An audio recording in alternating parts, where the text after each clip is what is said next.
This is a tape about all the options, decisions I think that a player can make while in stride driving the basketball. All right, I'm going to break it up in 3 categories. I'll talk about really the first 2 categories with these next 2 clips. Okay, we're going to either talk about the dribble step, the step you dribble off of, or the float step. Okay, so once we unpause this, you'll see dribble step,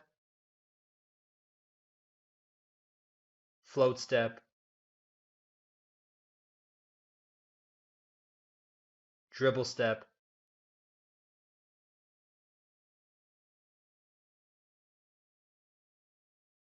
float step,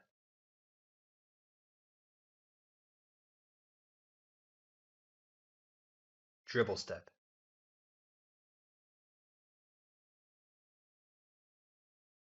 LeBron James here, right after this dribble step, he's got a full stride with the float step to make a decision. Okay, right after this float step hits the ground, he's got a full stride off the dribble step to make a decision. Now he's got a full stride off the float step to make a decision. Now he's got a full stride off the dribble step to make a decision. All right, Kemba Walker, open drop position, feet are wide, not a split stance. Okay, now on the drop cross, tight handle, look at the dig step. Okay, now on the bound and drive, float step, it's going to be a full stride, but that decision is made right there. You see Bam's back foot, it's going backwards. So it forces the skip. Now Kemba Walker keeps reading the back foot. All right, we'll pause it right there because he keeps reading Bam's back foot sliding backwards. He decides to shoot off the skip. All right, so just these decision points, when you actually freeze frame the video, you can see the point where these guys are making decisions. Can you imitate that and replicate those sort of decisions and the timing, in drills, and not just drill, and say, do this move, but instead drill and force them to be distracted at certain points on these steps and then make those decisions to skip or whatever it may be, but based on, getting them distracted and then getting them to make that decision, late to replicate game actions. And there's so many different creative ways to do that.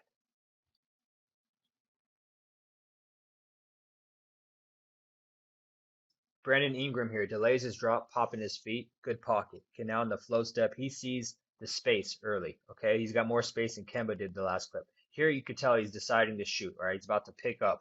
All right, so now in the skip jump stop, he already premeditated this shot.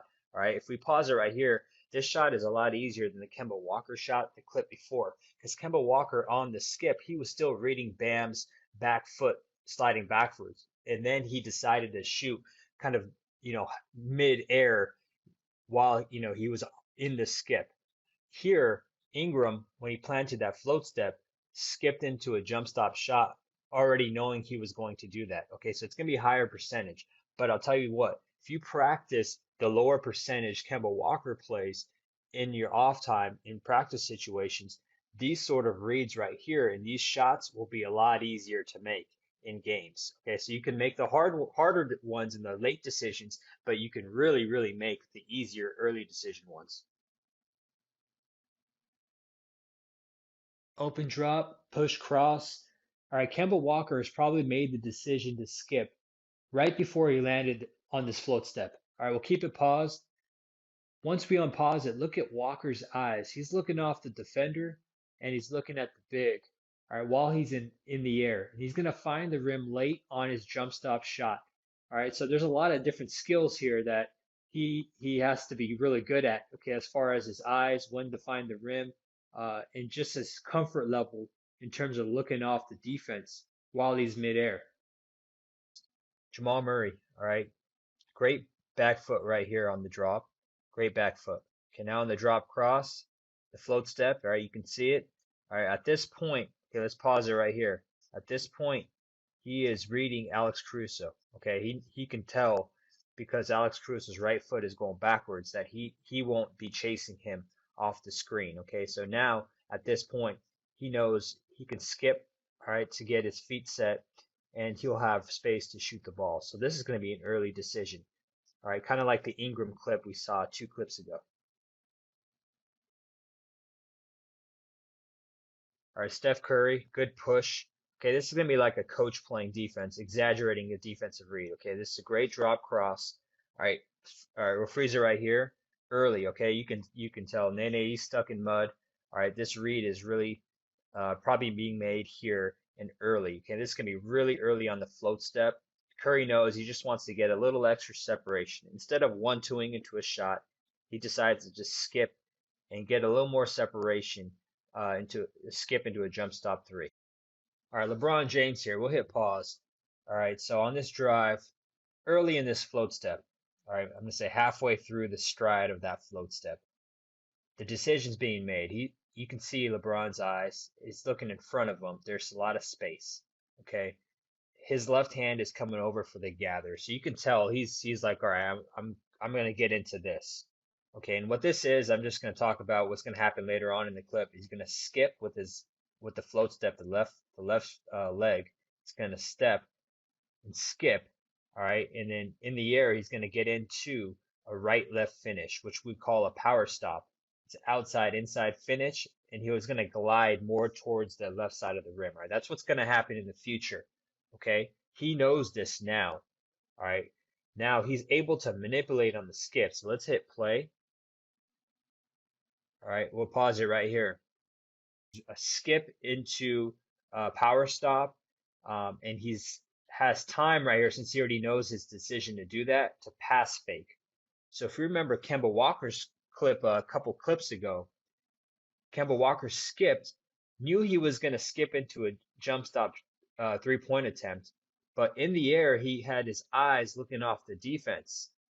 And then he found the rim late, but he knew all of that before he even decided to skip. Same thing here, before LeBron even decided to skip, he knew he was going to pass fake Murray off with the pass fake to Green, and then he was going to 1-2 with the power stop into a layup. All right, so let's watch the layup now.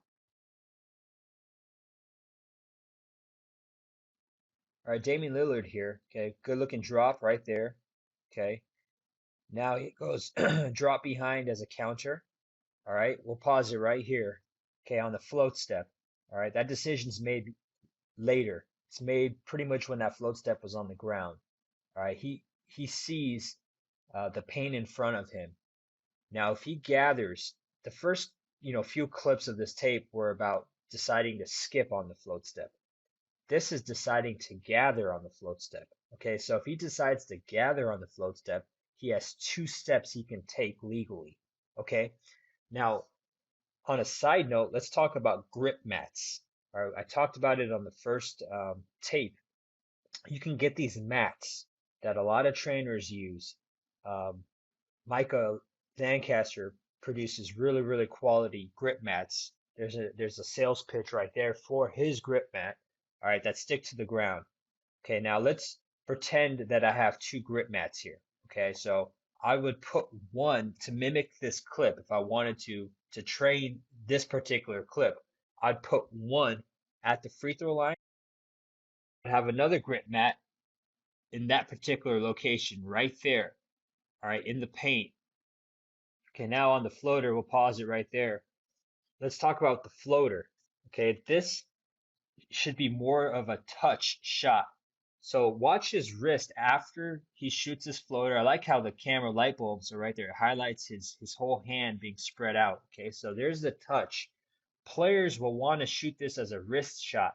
If that was the case, that's a little bit slower and takes a little more of a square up. And you should shoot the ball then as a pull-up jumper instead of a floater. These floaters are advantageous because you could touch that shot up and shoot it with touch and shoot it quickly with any type of movement, footwork. And once you have that shot down as a touch shot, then you basically have the skills to shoot the floater anywhere, any way, with any position of your body. All you have to do is look at the rim. All right, Karis LeVert here. Good partial through. He's going to end up going. Watch his inside shoulder. All right, it's down. That's good lowness. Now on this float step, he's going to decide to gather. So there's the first step on the gather. All right, he gathers high. Okay, now we'll hit pause. On the second step, we call it making the step heavy. Okay, so this is a heavy second step. It's heavy because he ends up changing his pace. He goes from a natural, his momentum carries him, and he slows down that momentum on the step. All right, so you can make the first step heavy, you can make the second step heavy. Okay, so this is a heavy second step. He changes his pace and it's really effective because look at the defender guarding him. He's sliding by him. That defender's momentum is carrying him past LeVert. LeVert ends up changing pace really well with his last step. All right, great partial through and go. Look at the inside shoulder. Look how low it is. Float step, he's going to make a decision to gather. Okay, so there's the first step. A little bit of a pass fake on the first step. Look at that heavy step. That is an amazing change of pace right there. All right, Jamal Murray here. He finds his drop. Okay, we're going to freeze it. He's going to come off this pick and roll, and he's going to heavy step on his float step. Okay, so once he gets to the float step, he's going to make that heavy. All right, so when you watch this, when you do that, players do this a lot, and they do this to read the game. Just like we talked about in the first tape, and we'll talk about again, when you skip, you can read the game. It gives you time because now you can float in the air and you can read the game and you can get to some footwork. Same thing with the heavy step, okay? So when you heavy step mid drive, you basically slow down that step so you can read the game, all right? And then you can take off out of it, all right? You probably have less options than you do with the skip, but it's very, very effective, all right? So let's watch that. Okay, then he's going to get to another float step, all right? After the heavy step, it basically turns into a drop. Then he's going again, finds another float step. All right, now Murray decides to gather and take up that space and try to get to the rim. So he's got 2 steps for the layup. All right, let's take a look at Rondo here. All right, he's making the float step heavy right there. It basically turns into another drop, all right, footwork wise. Another float step right here. Now he's going to decide to gather. First step, now second step. Okay, going into this floater attempt, we'll pause it. Okay, now take a look. You can almost see his wrist going back right there for the touch. Okay, now the next part will hit play. Okay, now the height accountability, we'll hit pause. Okay, this is a great drill to do. Usually this doesn't happen in games. This is like a not a game-like drill, but it actually happened on this clip, okay, where the player drives down side of the backboard just like this, right? And he uses the corner top of the backboard for height accountability on his floater. Okay, so in order to get that height accountability, he has to shoot the floater with touch over the backboard. All right, and then getting used to this shot will transfer over in other drills with the floater, and then therefore in games with the floater, in terms of the height on your touch on your floater. All right, so again, this drill would be used for height accountability. Doesn't happen that much in games, but it actually happened in this clip right here. Victor Oladipo here, okay, gets to the float step. He's going to skip, okay? He's going to skip really high in the air and really have a chance to read the game. Look where his eyes are going to be, all right? He's going to land into a drop shot. Damian Lillard, turn dribble, partial step, delay, finds his drop. Okay, freeze, there's 6 seconds on the clock. All right, so, and you see Valanciunas is in the paint with probably Nurkic. All right, so driving angles are not there. All right, so on this float step, look at Lillard right here. You can almost see his float step, almost in slow motion. And he's going to basically jab off of it. Right? Most people are going to call this a step back. There's a lot of different type of footwork you can have once you jab on this float step. One of them being a step back that I would call it. But we're going to actually have a whole tape dedicated to escaping and separating. But it's just an option basically that you can do with your float step is just to jab and separate. Let's take a look at Levine here. Okay, great partial step and go. Okay, see Ferguson's on him. Okay, now we'll pause it on the float step decision. Okay, as soon as Terrence Ferguson's left leg opens up, I'm thinking Zach LaVine is gearing up for the shot. All right, he's thinking shot. It's a last second decision. See, that float step is almost on the ground. Okay, so now if we compare this to Kemba Walker's clip earlier in the tape, in his last second decision to skip, and then he also actually had clips where he made last second decisions on the skip to shoot. Okay. Zach LaVine right here is making a last second decision to speed stop. So we'll hit play. Speed stop is going to be inside, outside. All right, 1-2 pull up. Okay, now we'll freeze it. So a last second float step decision to speed stop is pretty hard to do because your momentum and pace are going forward at such a high rate. And then to see that shot, pick a spot and then rise up on a dime is pretty hard to do. Okay, so it's something that you can definitely help improve and train. And in games, if you see and recognize that decision to speed stop shoot earlier, that shot will probably be more efficient for you the more you train these last second decisions to speed stop and shoot. It'll be a lot easier to get your balance and footwork and energy transfer to shoot when you already know ahead of time.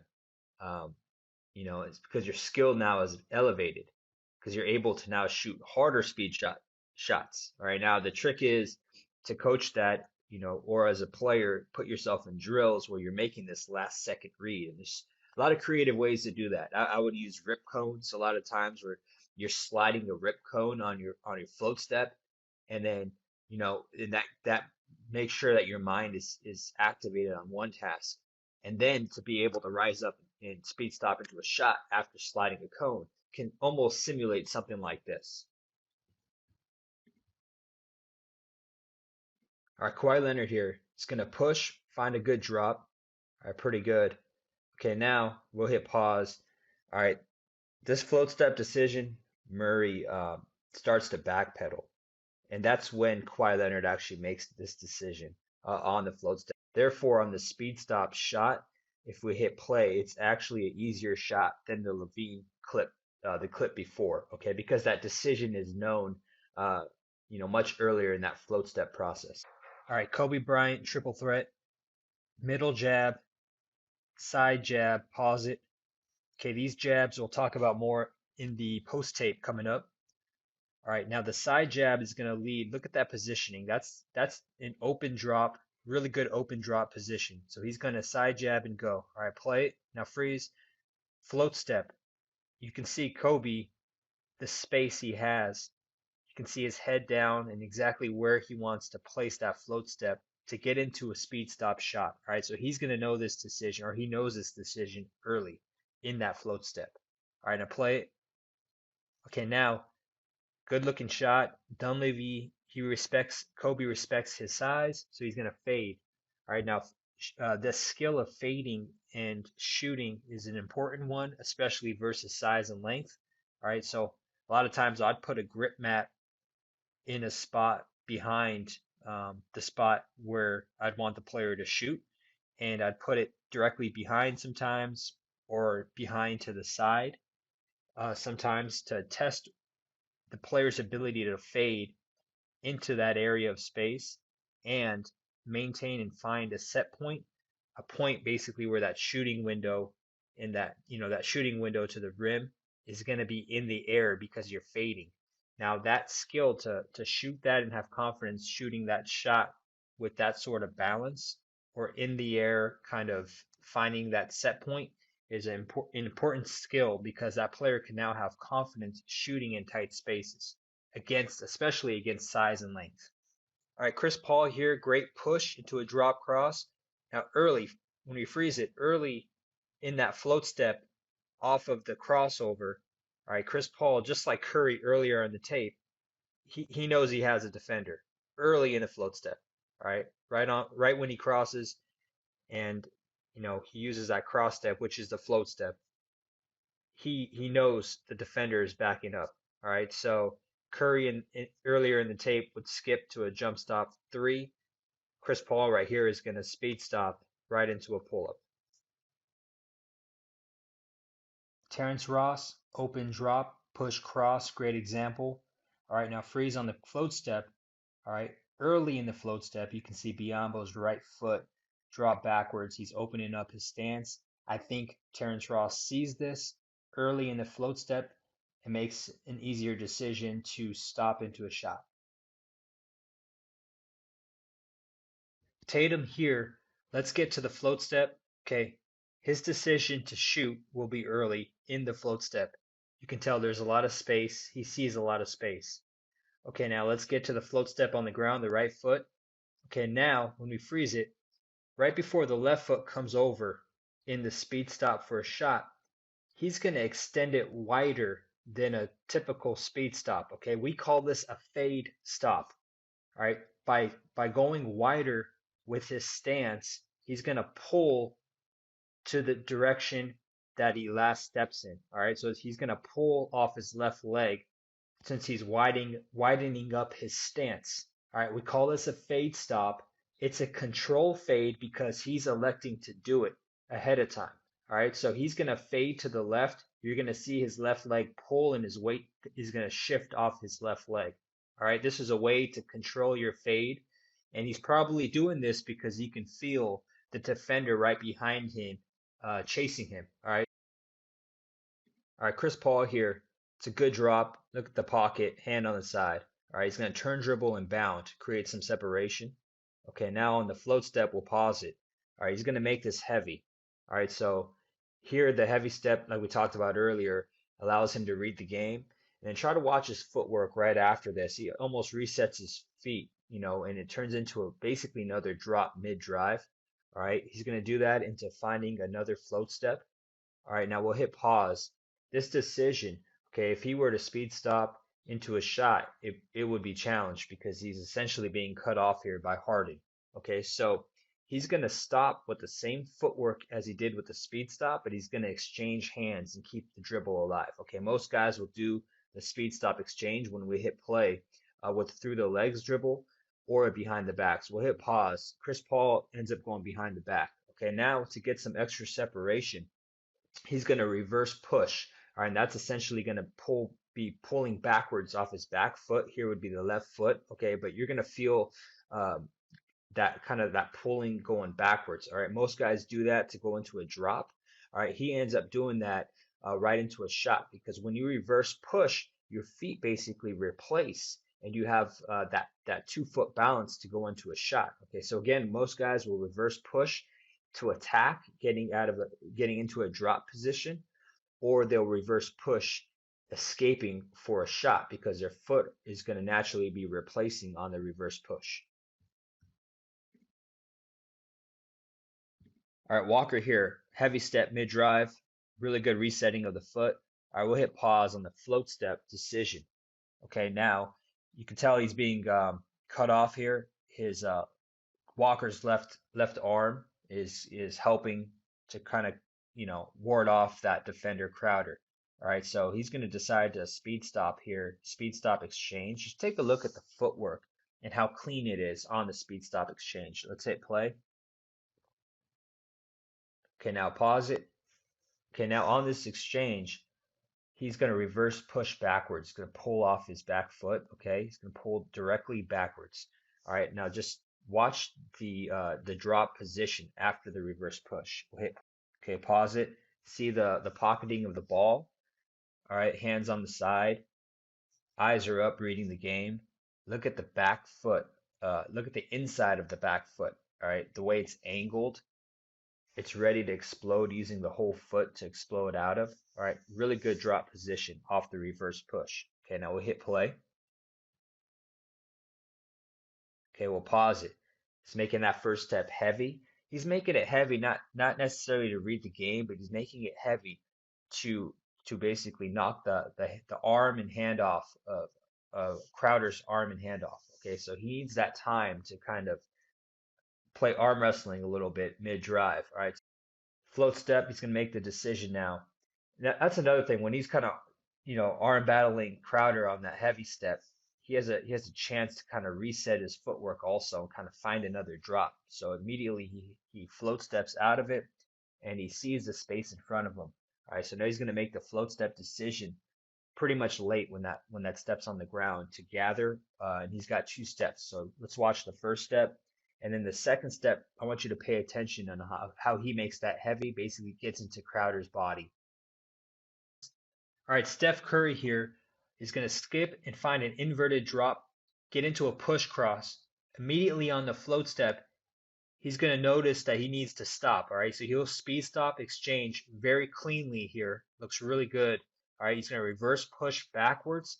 On that reverse push, he's doing two things. Okay, of notice. He's hesitating by looking at the rim. We're going to cover this in great detail on another tape of just hesitations. All right, so he's going to hesitate by looking at the rim, and he's also going to drop pivot, all right, into an inverted drop. Then he's going to push cross again. Okay, on the next float step, he's going to decide to gather. He's going to take two steps, realize he has somebody open for a pass, and make the pass on the second step. James Harden here, drop pivot and go. Great example. Okay, now float steps on the ground. He elects to stop because Schroeder is tight. Okay, so we covered speed stop and speed stop exchange. He's not going to do that here. Okay, he's going to keep his right foot back. He's going to drag it. Okay, so we call this a drag. All right, this actually is an inverted drag. All right, because it's not the dominant drag that happens more often. The dominant drag that happens more often is the one where his right foot would be ahead, his lead foot, okay, and the back foot, his inside foot, would be dragging back, all right, on a stop. That happens on dribble steps, which we'll cover later. Okay, so now on this inverted drag, when he goes through the legs, Harden will naturally be in a drop position. Okay, so he's going to drop and go. Okay, now on the float step, the next one, he's going to make that heavy. All right, find basically another drop. And now on the next float step, all right, he's going to decide to gather. He's got two steps. Now in this situation, in this clip actually, he's going to elect to shoot a floater on the first step. All right, so he's going to shoot it early. He has one more step, but he elects to shoot it on the first step. All right, Doncic here. All right, he's going to bound. All right, off the bound, he's actually going to go through. We'll hit pause. This is probably more of a split through because off the bound, he didn't really find a really good drop position. All right, he ended up halfway through the bound, decided to split through. Okay, with his feet. Okay, so now he's in a pretty good attacking position off the split through. Okay, now from here, Doncic is going to go under dribble. So let's take a look at that. Okay, there's the under dribble. We'll hit pause. Now off the under dribble, naturally that's going to lead to an inverted drop position. In order to get to a drop position, he uses a foot exchange here, which is really, really good. Look at this drop position. The inside of his back foot's angled in such a way that it's all on the ground. Okay, he's reading the game here. Look at the pocketing of the ball, the hand on the side. All right, we'll hit play. Now on this float step, we'll hit pause. He's making this decision early to stop, okay? Harden in the clip before made this decision a little bit later. All right, so he's going to use an inverted drag. We'll watch that. Okay, just like we talked about clip before, we'll hit pause. It's inverted drag, all right, because the inside foot is the lead foot. The outside foot is the dragging foot. He's going under, so it's an inverted under drag. Okay, he's going under with the dribble. All right, that's going to lead into a drop attacking position right away, naturally. All right, so he's going to immediately go. We'll hit play. All right, now on this float step, we'll hit pause. He's going to make the decision to gather. Okay, that decision's being made late. That decision's being made when that step's on the ground, that float step's on the ground. Okay, now on the gather, he's got two steps. He's going to elect to pass off the first step. All right, Victor Oladipo here. All right, he's going to end up drop crossing. Okay, immediately float steps. We'll hit pause. He's going to make this decision late to stop, right, with an inverted under drag. All right, let's take a look at that. Good job. His left hand is ready on that. Okay, we'll hit pause. Now just pay attention to how he's going to bound off of this. All right, so his left leg he's going to pull off of. All right, and he's going to create some lateral separation and end up into a drop attacking position. So we call it a bound because on the completion of his separation or off of his pulling and laterally separating, he's going to end up get into an attacking position. CJ McCollum bounds, finds a good drop. Okay, now on that float step, this is going to happen really, really late. Okay, the decision to inverted drag to stop. All right, so it's so late that his momentum actually carries forward. Okay, when he goes under, he naturally finds a good drop position. He elects to go.